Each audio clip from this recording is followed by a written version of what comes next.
And I said, okay. So, I mean, that's a problem. That's the problem that you guys are going to have when you get out into the work world of trying to figure out to balance and not lose. I really think what happens to us is as we age, we learn the box that society wants to put everybody in. And you're like, I've been burned too many times. It won't work. I've tried this too many times. I know what's going to happen. I'm going to walk into this room and they're going to say this.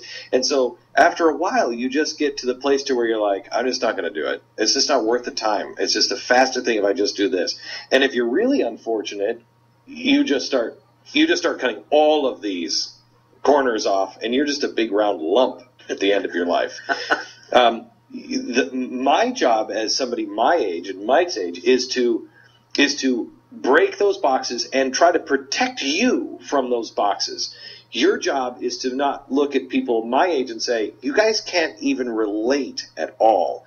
Our job is to say, wait.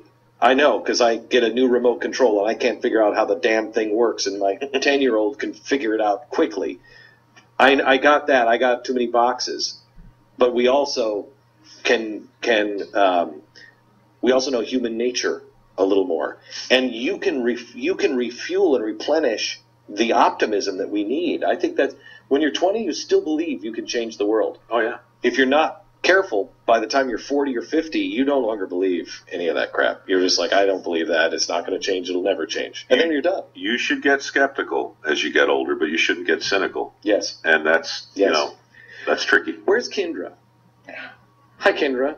You had a question here about VPs that you're working with. Yeah, so I'm kind of new to my role, but I've gotten a lot of attention lately, a lot of attention when it comes to VPs, and it's kind of, it was really exciting at first, but then it kind of got a little scary, and I was like, ooh, now I have to watch everything I say, and I'm really careful about every email that I write because I don't want to say the wrong thing, and I also am kind of scared to say certain ideas because I am I want to be the changer. I want to take a small company and make it a big company. I'm in software sales, and, I'm see the new versions of software, and I see where we can go, and I just was kind of wondering how you kind of get out of that box, like you're saying, and you're not afraid to ask questions or crazy ideas, or you don't crush under the pressure of being an up and comer. You want to take that first? I would say that the first step to getting out of the box is to learn how to maneuver in the box. It's a little counterintuitive, but for me anyhow, when people always talk about, we just want to get out of the box, it worries me because you need basic parameters to function. Like my first gig in TV was in the home shopping business. I was at QVC. It was a box. And at first I felt constrained by it, but then I realized because the expectations are so firmly set with the viewer, the other 21 hours a day, on my 3-hour shift, I didn't have to be radically different to be seen as radically different. I just had to be a little different.